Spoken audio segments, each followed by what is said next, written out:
Greetings to you from wherever you're watching us tonight. Thanks for joining us on the Tuesday edition of the show. I'm Yemi Adeba. Well, compliments of the season as the year is winding down. Still a lot of things to talk about in your amazing, fast-paced, money-spitting world of sports. And of course, tonight on the show, we will be giving you a slice of what is happening in the grassroots. We'll be letting you in on the growth of baseball and softball in Nigeria. We'll be talking about it. Hopefully, we'll have a robust conversation on that as we move on the show. The CAF Confederation Cup will get our attention. We'll talk about what's happening on the domestic scene. We will also take a look at what is currently happening right now. That's the UEFA Champions League. 2 matches concluded. Liverpool, of course, winning against Girona, and of course, just by a lone goal. And of course, you know, the usual suspect, Mohamed Salah, scoring from the penalty spot in the 63rd minute, giving the Reds victory in that one. And of course, it's good to see Alisson back. As you already know, he's a 2-man show. My colleague Austin Okona is suited and ready as we take you along on this ride. What a greetings to you, Yemi, and of course everyone joining us on the show tonight. Always an action-packed world of sports, sparkles everywhere because the UEFA Champions League games are being played tonight. I see Atalanta filing out against Real Madrid, and the attack is being led by a Nigerian, Ademola Lookman. We will be monitoring everything going down in the UEFA Champions League tonight. You talked about the CAF Confederation Cup. What a story with Eimba. Yemi, I don't know if you can remember what I said to you when, you know, the draw for the group stage was done. I said, Eimba, they must learn how not to show respect to these North African teams. And now we saw it again. So now, just after 2 matches, it's looking so tough already for Eimba. Let's see what they can do get out of that Group D table. And of course, the Nigeria Premier Football League. What a story. Matchday 16 will get us talking. I'm pumped up. I know you're ready. So, Yemi, let's go. All right, so let me take it from here. Well, I said we're going to be having a conversation around baseball and softball. Of course, he made his entry into Nigerian sport 1989, thereabout. And of course, a lot of things have been happening since then. We have a new executive on board trying to change a lot of things. Tonight on the show, we have the pleasure of having with us the president of the federation, talking about the Nigerian Baseball and Softball Federation, talking about Uche Paulinos. He joins us from our Abuja studio. Greetings to you, sir. Thanks for finding time to be with us on the show tonight. Good evening, and thank you for having me. All right, let's just dive straight into the conversation. I want to ask you, and of course, you have a bird's eye view of what is going on, and you will be able to tell me from where you stand in terms of interest from the next generation, the young ones, talking about baseball, softball. What can you say about the interest in the sport among Nigerians? Yeah, thank you very much. That is really a very essential question, and thank you for that. As you are aware, baseball is one of the, if not the largest sporting event activity that happens in most developed countries. And take, for instance, the United States of America. And it is a family sport. So parents encourage their wards and their spouses, and it cuts across from the little league. So it accommodates essentially all the family. And when you find people who are involved in baseball, why we call it a family sport is that it's very developmental in nature. You know, developmental in nature because you find the little league where you begin to play as a very tender age, progressing to the youth, progressing to the adult sports. Even as a grandfather, you know, so you find out that there is just, it accommodates everyone. That is where when you find big nations like the United States, baseball alone is worth over $100 billion annually. So you begin to wonder, all the years that baseball has been in Nigeria, where have we got it wrong? So what we're trying to do is just, we're busy since we got elected. And like you did mention, my name is Uche Odozo. You know, I'm the president a newly elected president of the baseball. So I played baseball right from 1991 as a youth. And today, what we have seen is not the progress that should have been recorded actually in these twin sports. And what we are looking at is actually to bring the dynamics as those who actually played these sports to see exactly where we will take it. So come 2028, Nigeria will be featuring at the Los Angeles Olympics. And baseball is an Olympic sport. You know, it's not just an entertainment sport. Mm-hmm. It is a sport that essentially develops the child. When a child plays baseball or involved in baseball, you find out that that child is naturally smarter than every other child. What you find on my desk are baseball gadgets. You've seen the bat here. You've seen here. So at a very tender age, you begin to teach a child aerodynamism in terms of how you use a round curved ball to actually make a precision hit against this bat. So it takes not just anybody, it takes a child at that very tender age to begin to learn this. All right. And what you find is that averagely, it gives you just one notch ahead an average child when it comes to intelligence, when it comes to smartness, even when it comes to how you conduct yourself. So when you see kids who play baseball, that's why parents encourage their children to go into baseball. So for 30-something years, baseball has been in Nigeria, having actually made the first entry in the 1960s and was in Nigeria till 1967, where it exited due to the Civil War. So what we've keyed into today is actually to share in the vision of the chairman of the National Sports Commission, Alhaji Diko. That's the man who has actually designed a template which resonates with who we are and what we do. Okay. Like we said, you can't build anything on nothing. Sure. So baseball is very fundamental in nature. We have to go very basic and grassroots. If you have to compete favorably and compete to the extent that you have to participate at the next Olympics in 2028, you have to hit the road running immediately. All right. Let me just quickly let me just butt in quickly. Sorry for cutting in. You've talked about what baseball, softball is in advanced country, and I can't argue with what you've said because it is true. We see all of those things, and all the advantages you have listed. It is also true. Brings people together. I mean, a lot of benefits. Yes, I agree, but it is not currently so. So from where we are to where you want us to be, which means there has to be a total shift, change in culture. I mean, a lot.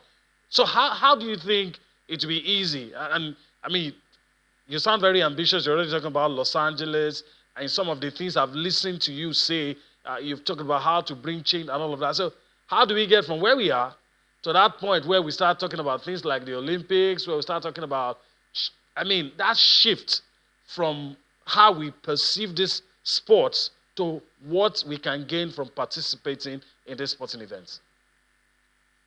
No, thank you very much. Like you rightly said, there has to be a mind shift change from what it used to be. And I tell you the first thing that I did, having been elected on Saturday, just yesterday, based on the design program that I have laid out and which has been considered by my executive, I appointed a very seasoned administrator in the name of Dr. Armstrong Oguche as the chief operating officer, so to say, as the administrative director general and development. Like I said, I am a businessman. And the first thing you do in business is not just to dabble into it. You have to have a business plan. Do we have a business plan for baseball? So that's why we're doing the post-mortem. Yesterday, we went to National Stadium where we have a baseball park. And let me also let you know that Nigeria has a world-class facility right inside the National Stadium for both baseball and softball, and even for Little League. When you cross over to the softball and the Little League, it's been overtaken by weed and trees. It is not acceptable. We cannot leave everything to the government. That is why, personally, I share in the vision of the chairman of the National Sports Commission, that you have to have a complete generational shift to be able to run and administer, and in order to get the needed result. And you have to go down to the basics, which is development. You have to go down to the basics. You have to go down to the secondary schools. You have to go down to the primary schools. You have to go down to the local governments. You have to go down to the regions. It is big. There is no local government in Nigeria that does not have a small soccer pitch. That's all you need to play baseball. And you begin to develop. And not just that baseball entertains people. Baseball lures youths away from vices. Drugs, crime, alcohol, you name it. That is the reason why you are contained through the discipline and the values that comes from baseball. Because when your child gets involved with baseball, you begin to see a change in that child's attitude. I was a chairman of a PTA of a secondary school in Abuja, all girls school. And one of the things I did was to introduce softball. Go to that college today, naturally, go and check the results from when, before they started playing softball, and now that they have played softball for more than 2 years. Go and do comparisons. You need to do nothing different. You will see naturally how these kids thrive. I don't think there's any parent that wouldn't want their child to actually thrive. Now we have the National Olympic Committee offering scholarships for all the federated agencies. And baseball is one of them. Why? Because most of the people who participate in these sports are naturally smart. They know that they will do well. So this is the reason that our postmortem, we will be unveiling a 5-year master plan strategy, which is going to be administered, which is going to be overseen by my chief operating officer, and who has the backing of the executives to say, okay, this is exactly what the plans are. This is exactly what the challenges had been. 80% contributes the challenges that you have when it comes to funding. How do we source funding? Are these some of the things you're going to outsource? How do you create contents that will be able to attract people to be able to throw in their this thing? The social media is so big in the world now. So what are we doing about it? You cannot ignore a sporting event that is worth over $100 billion in the United States alone. And that's a good place. And that's a good place for me to come in. Mr. Uche, yes. That's a good place for me to come in. $100 billion, and then my head went over the moon. So let me say congratulations for emerging president of the Nigeria Baseball and Softball Association. You've done a good job telling us, how to go about getting baseball and softball out there. Let's talk about the elections. How did you emerge president? What sort of guidelines for the elections, was used? And do you have the sort of team you want to execute this vision and ideas that you've talked about? Thank you very much. That was actually the most rigorous process I have ever gone through when it comes to an electoral process. The election actually process started about 4 or 5 months ago, where there's no interface with any physical person. Everything was done online for those who had indicated interest to participate in the electoral process. It was completely very transparent, very rigorous, completely automated. And if I borrow the words of the special advisor to the governor of Kaduna State, where they all witnessed the process of that election, the Nigerian Olympic Committee had representatives who observed the electoral process at the AGM, which was held in Kaduna. Professor Adeyanju, she was there. And then we had also representatives from Rano Energy. They happen to be one of the sponsors of baseball in Nigeria. I thank them. They were also observers there. We had also personnel from Nigerian Defense, Nigerian Civil Defense Corps also in attendance. We also had other people from state government of Kaduna State. So the election, the process was very transparent, very rigorous, and we all competed. Like I said, in baseball, we are a family. and we hugged each other, and we were happy. If I had lost, I would still be doing exactly what I'm doing today. And I can tell you, those who also, like I said during my speech, nobody won that election. We are one family. I happen to have emerged the president of the winner of that election, but the winners happen to be the young man who stays in Niger State and plays under that 40-degree scorching sun because of the love of that game, because he wants to improve himself. That is the president of baseball. The president of baseball who won happens to be the young girl who trains under 9 months of rainfall in is the president you should be commending, not me. We like so much of nomenclature. Ours is just to put a platform where the sport thrives. If we are going to attract funding from all over the place, how do you justify the reward that goes to those who give you funds? We will be setting up a tax credit.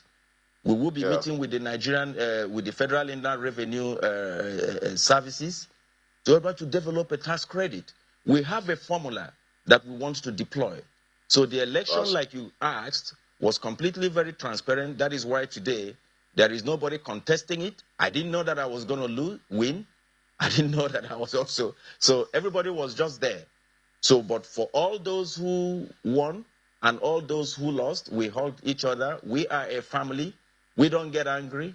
Everybody, especially the first runner-up, Victor Achapwo, who has done so much for baseball, happens to be one of the household names you find in Delta. He happens to also be somebody that I played with as far back as 1991 when we were recruited to play baseball. So fantastic. Every step of the way, you engage with. I like it. I like it. And you've just highlighted again that the game is fair play, you know, and I love that the election has gone well because the part I'll put it out there. I've been covering sports in Nigeria for close to 20 years, and you wait 4 years later, people start contesting the election. But with this, you've mentioned you guys are family. But let's be sincere, Mr. Uche. This is not football. It's not basketball. It's not athletics. It's not boxing. And Nigeria is big with these sports that I've just mentioned. This is baseball and softball. What is fueling your passion? Why do you believe so well that you can lead a team that would develop baseball and softball in Nigeria? You know, I like the fact that we always mention football, we always mention basketball, but I tell you, the potentials within the baseball, where carefully developed, is bigger than football. I make bold to say that. You go and check and do the numbers. The numbers are there. But it's just that, look, you've got to you've got to wear a business mindset to develop something out of baseball. You don't just come into any business, like I look at it, and think that you want to have a departure from the old order if you haven't planned how you want to execute that. That's why I keep making reference to the fact that, look, we are not yet a federation. That is where in 30-something years you may not have heard about baseball that much. But we play. We compete. We go to tournaments. A young Nigerian, somebody I respect so much, who happens to be one of the people who inspired me to actually keep faith with this baseball, Mr. Jacob, has traveled out of Nigeria all the way to the entire West Africa to play baseball on his own account. Those are people that has to be commended. So the potentials here is quite huge. And if I may also correct you, the chairman, Alhaji Diko, I haven't met him. Actually, the first time would have been today, where they had meetings, these things, has said it. There is no such thing as a big sporting, event, federation, or the small one. The potentials are there. I have just given you numbers how you could trickle down. 11 people play soccer, 9 people play baseball. But by the time you do soccer, by the time you have very big belly, they start putting you on the back seat. But baseball involves everybody from the child to the mother, to the father, to the grandfather, to the grandmother, everybody, even where you have physical challenges. And let me also let you know that Little League International is one of the biggest sporting events that you find for children everywhere because it's very developmental.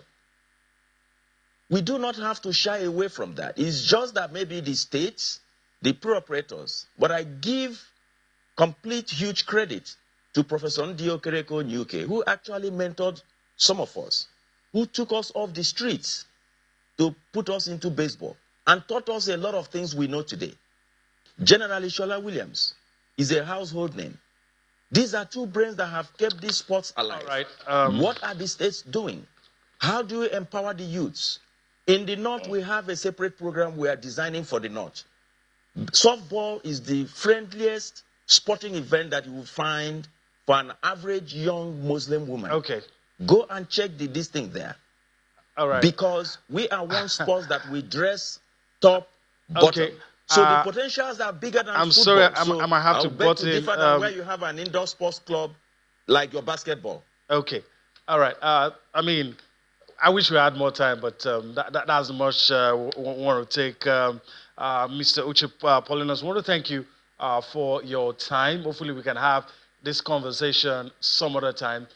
It has been very insightful, and hopefully, you will be able to do most of the things you plan to do for softball and baseball in Nigeria. So we're having a conversation with the president. Thank you for joining us. Thank you for having me. And next time you find us at the National Stadium or anywhere closer to you, please, let's go and play ball. Thank you very much. We're still on to Sports Tonight, where we're talking about all the things happening in the fast-paced, amazing world of sports. I mean, Austin, there's a lot to unpack from that conversation we just had. And, of course, I'm always beaming with smiles when I hear people very excited talking about the federation they lead and, of course, not telling you about the problems, but telling you about what they want to do, and while acknowledging the problems as well. I love it. I mean, shout out to Mr. Uche and his team. I could feel his passion. You could tell that he's got a developmental mindset for the sport, and that's why I had to remind him that this isn't football, this isn't basketball. What's fueling your passion. I like it because he also mentioned that elections went well. That they operate as a family, and so we just need to see, what they can do. Baseball and softball is big. At the Olympics in Tokyo, it came together again as a combined sport that's always been separate. Came together as a combined sport. Saw Japan winning the baseball aspect for men and the softball aspect for women. Nigeria, I keep saying it, we are so blessed with rich human, capital resources. We must use it. We must use our population. We must use our people. We must use our talent. And I like that Mr. Uche is leading this charge. And he said almost everything, how they need to go to the schools, how they need to take to the grassroots, how they need to be developmental in their approach, how he's not even concerned about what people are saying that baseball isn't big. And that's the mindset. You need to start small, but think big. And that's what they're doing. So, this is a sport that the media, we should monitor them. We should support them. And I like that Channels Television were already doing that. So, Mr. Uche, reach out to us. When you're doing something that we need to big up, we will be there to support. That's what we can do. So, let's wish them all the best, Yemi. And then maybe someday, Nigeria, we compete at the Olympics in baseball and softball. Impossible is nothing. Yeah, and just talks about the power of sports, what sports can do. All right, let's move on the show as quickly as we can. Let's talk about the just concluded, of course, Handball Premier League, where champions have emerged. Austin, that's another federation that should get top marks for how they've been able to project themselves, put themselves in the news. At least there's something to talk about. It's not it's not a situation without its own flaws, but of course you will have to give them top marks for putting this together and making it run consistently. A lot could still be done, but at least you're looking at the pictures, it's pleasing on the eye, it's good to see. You're talking about Toje Marine for the guys, safety babes. What else can we say? Lovely, lovely. Particularly that Toje Marine came up with something and it ended so well for them. They showed that they are here to win. They showed that they're here to not respect any of the team. Before then, it was Nigeria United. I was actually thinking can go all the way to retain their title. But, they did everything. Even in their final match against Rima Strikers, you could tell that they were purpose-driven. They were out there with lovely strikes. They were defending as a unit. Congratulations to Toje Marine. Hey, I'm the coach properly, I love it. That's the joy, the happiness that comes with winning. Shout out to the Handball Federation of Nigeria. We always talked about what Samuel Ochero and his team seem to be doing. This is another federation. I remember in 2017, I covered the elections in Abuja, and I spoke with Samuel Ochero when he won, and he said, we're not here to come and talk about national team handball. We are here to develop handball from the basics, from the foundation, tackle the problems from the roots. And he said one way we can fix it is through the league. That's how you build a system. Well done, Samuel Ochero and your team for, staying to that promise, fixing the league, and we're talking about it today. Shout out for Safety Babes also for winning the Women's Handball Premier League. I think back-to-back champions for them now. They're doing everything that they can to stay relevant. Let's listen to the president of the Handball Federation of Nigeria, Samuel Ochero. They're doing a fantastic job. We love it, and we hope they keep it going.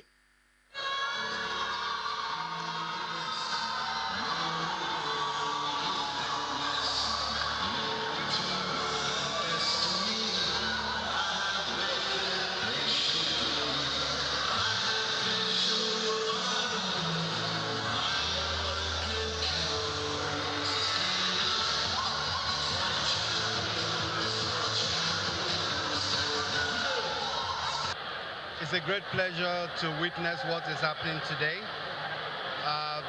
After 2 weeks, we're witnessing the great finals and the champions have emerged. I think for me, I'm so glad that we went through this whole year without any form of injuries. There's nothing major. Everything we witnessed were with great excitement, and we've seen new talent emerge. So I am very happy. Well, I think we can only truly say that Safety Babes dominated in the female. This is the first time Toje Marine is winning, so we cannot safely conclude that they've been dominating. But there's been a good progression for them. Their first year they came sixth, second year they came second, and in this year they are first. So if you ask me, I think it shows development. For the female team where Safety Babes has been dominating, I think it's a clarion call for all clubs, especially the female team, to go back and do their homework so they can upstage Safety Babes. They are going to do well on the African stage if they go. It's the end of the season. I believe next season every team will beef up. So that's it. I totally agree with you, Samuel Ochero. That's Safety Babes' fourth title in a row, and their fifth overall. They are actually bossing the women's category in the Handball Premier League. But shout out to Toje Marine for bringing the heat, pushing Niger United out of it and letting us know that it can actually be competitive. But congratulations to all the winners on the day. For the winning teams, sharing their thoughts on the year. You listen to the president there saying everything is wrapped up. Let's begin to think about the next edition, the next season. But the coaches, after their efforts, yielded results, have been talking. Let's listen to them. We'll come back for more. Our chief motivator, who is the Corps Marshal of the Federal Road Safety Corps, Shehu Mohammed MNI, he has asked us in a clear, simple terms, go get me back my trophy. And that was what we have just displayed some minutes ago. And before then, it was an Herculean task. And everybody in this championship has equal opportunity to win. And everybody wanted to win us. Not because they want to be champions, but because they want to claim they want to stop our unbeaten run. But so far so good, we have still done it again today. By winning all our matches, the whole 18 matches, we won the whole 18 matches without drawing any match. We defeated all the teams. And I want to give kudos to them, and we dedicate this winning to the Corps Marshal of the Federal Road Safety Corps, Shehu Mohammed MNI. In fact, the women competition is much more tougher than even in the male category, because in the male category everybody defeated everybody right round. But there is something we are doing that most teams have not been able to discover. You understand? Even the fact that we have won, I tell you sincerely speaking, there is something we have done that are not right. And those are the things we'll go back, we'll go to the social media, look at all our matches, we'll look at comments from people people who have watched the game around the world will look at those comments, especially the ones that are looking at our Achilles heels, our weak points. We look at those and work on them against future championships. So we are doing something that others are not doing. And I tell you, we are always ahead, a step ahead of other things, and that is why most times we carry out the day. Of course, I feel elated, I feel happy, considering the fact that I went off for 2 years and coming back, my first time it's second place. And throughout this year, my national under-18 team have been doing spectacular, and this is the icing on the cake. Having to win the Adama Handball League this year is really a bump for me 2024. They should be formidable when you have a formidable technical crew. What did you expect? We've got a formidable team, formidable president, and a formidable coaches. So we should be spectacular. Yeah, like when we started, I tell people that our vision in this team is not only to win in Nigeria. We want to be an household name in African handball. And it has started, the journey has started from today. Hopefully by next year, very early, we should be competing at the African level, and you'll be seeing the dexterity of these boys at this African Championship team. All right, Nosen Wanko and of course Shitu Agbola, of course, very elated coaches speaking about victories and for their teams in this tournament. All right, let's move on the show. It's time to talk about the CAF Confederation Cup. It wasn't the outing we expected from the Abaile fans, talking about Ehimba, but of course still so much to be played for. Still 4 matches to be played, but if the first 2 is anything to go by, it wasn't what we expected. I'm going to go across now and just show you Sunday's result, allow you to take a look at the table, and then, of course, listen to Austin paint the picture how it is. But I can tell you for free, it's really not looking good. There you go. Group D results. The Aba Elephants, talking about Ehimba, they could have lost this game. For anybody that saw that game, they could have lost this game. And of course, the recipe we gave them was, look, win your matches at home, try and get something away. But the North Africans are coming here and they're almost winning, and on top of the fact that they've lost the first one. So it was 2-2 against Zamalek, and then the Black Bulls, Maputo, and Al Masri ended 1-1. A team from Mozambique and a team from Egypt. Of course, the Aba Elephants are playing against 2 teams from Egypt. Let's see what Group D looks like in terms of the table. You might say early days yet, but of course, it's an indication of where the Aba Elephants are right now. So this is what it looks like. And straight away, you might be tempted, and you could be forgiven to say it's going to be a straight battle between Zamalek and Al Masri. Ehimba should have something to say about it, but worrying signals are already there. I don't know if Austin agrees with me. A lot of people felt it could have been worse. I mean, they saved face drawing that game. It could have been worse. That's it, yeah. I mean, and you said warning signals, and I'm danger signals, yeah, me, because I said it. Remember, I'm the one who is always telling Nigerian football clubs, when you play these North African teams, you must be adventurous. You must go offensive. You must match them pace for pace and make minimal mistakes. Look at Ehimba. The way they started off, I think it was the 35th minute. It was a lovely one-time finish by Jaziri. But where were the defenders? Even the assistant striker, it was a knee assist to Jaziri, who finished it off one time. The defenders were nowhere. I said you must match them power for power, pace for pace. If you're not doing the man marking, make sure you get your zonal marking on point so that when you get the ball, you can counter them, you can put pressure on them. And then 7 minutes after that first goal, we saw a complete breakdown in communication between goalkeeper Ozomenani and defender Eze. A cross is coming in. You need to identify your man. Where is the man who can cause problems? I think it was dealt with a bit, but I know these things happen. It was an accident. But it just says it again that they are not playing purposeful football. It pisses me off so bad because Ehimba needed to just try and win that game to keep the conversation in the Group D table open. But now that they drew that game, you can already tell that even after just 2 matches, we seem to be losing hopes because it's not going to be very difficult. Zamalek and Al-Masri, they are in very good position to go all the way. We should even be thanking Black Bulls for ensuring that Al-Masri didn't win that game. That game, Al-Masri was already running with a win. It was in the 9 minutes of extra time that Nene scored that goal for Black Bulls, and then it ended 1-1. And that's why I've said, Aimba, you must go to Black Bulls next week Sunday and beat them silly. And when I say beat them silly, don't even concede, so that you can start a conversation in that on that Group D table. The way they started fighting, I liked it. A bit of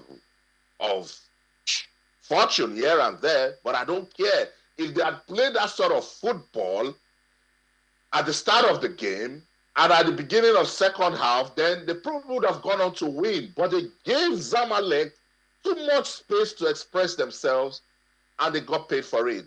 The second goal, for instance, if you don't shoot, you don't score. And then Chinedu saw an opportunity to shoot. He shot a little bit of deflection. Boom, he was in the net.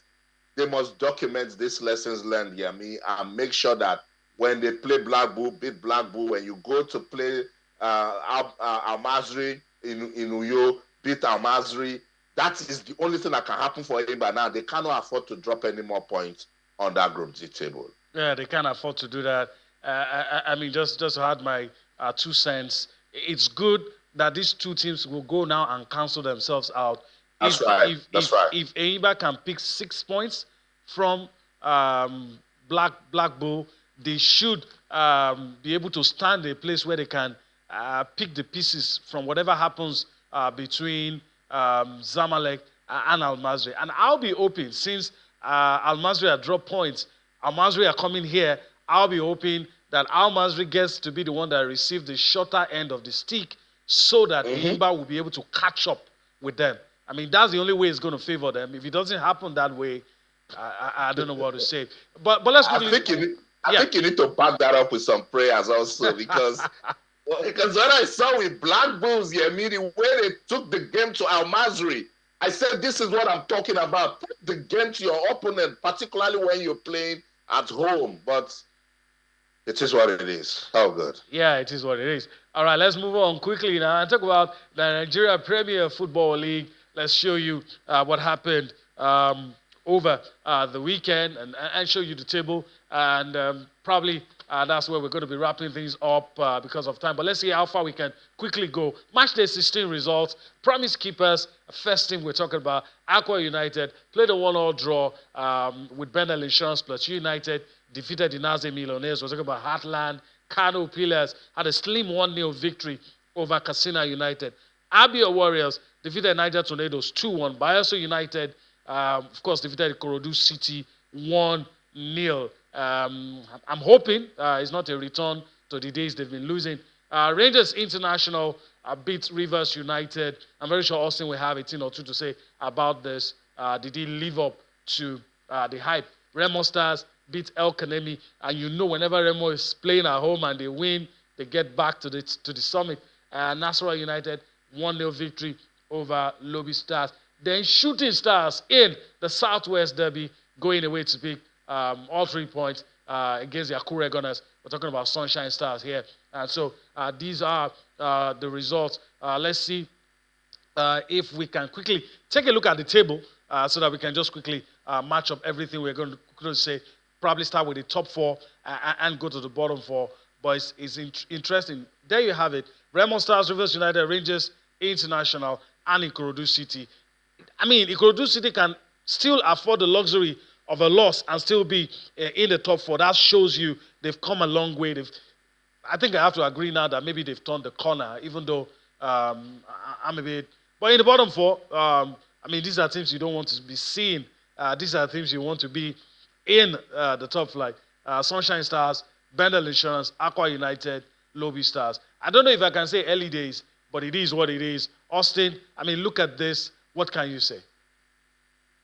I'm struggling to say it's no longer early days here, because I mean, at match day 16, if it's a baby, it should be crawling now, and and attempting to stand and walk. So I feel for those teams that are still wallowing around the bottom four, because we know the NPFL so well. It takes just about 2 more losses when you get to match day 25, and then you start wondering, what have you done to your season? But shout out to the teams that needed to win, and they did just that. I saw this game between Aqua United and Bendel Insurance. Aqua United, the way they concede at the Godswill Akpabio Stadium now is just such a big problem. There were also some calls of officiating in that one, but I thought overall it was a good game. Bendel Insurance went there with the mindset not to win, because they were also not looking good on the league table, and they did just start to stay relevant. So that game ended 1-1. The biggest winner from match day 16 of the NPFL is definitely Shooting Stars, dominating that Southwest Derby over Sunshine Stars, and that's really, really good for their league campaign. You talked about Rangers and Rivers United. The Flying Antelopes, they needed that win so bad, and they got it. They needed to prove that they can actually be in the conversation for the chase for the league title, defending champions. And with the way Rivers United seem to be playing, Remo Stars, Aimba will soon come into the mix now, so they need to try to win all of the games that they can win. But now it is between Rivers United and Remo Stars. This week, Rivers United. Last week it was Rivers United on top. This week, Remo back on top. If Remo don't win their next game and Rivers United does, Rivers United will take over. But shout out to Ikorodu City. Yes, Bayelsa United stopped their unbeaten run, but you saw it. That's what it takes when you play football with some level of consistency. Even if you're not winning, let's say out of 6, the way Ikorodu United did, win 5 or win 4 and draw 2, it doesn't hurt you on the league table. Can put them side by side with Bendel Insurance and Aqua. Even when they win, they are not getting out of the bottom 4. So still, I would say shout out to Ikorodu City, and more shout out to Bayelsa United. I heard that they were good hosts. They took good care of Ikorodu City. I even saw on Twitter, they were like telling them, "Oh, have a safe trip back home." That's what we want to see with our football. Let's play it for the love of the game, Yemi. All right. We have barely just 1 minute to wrap things up on the show.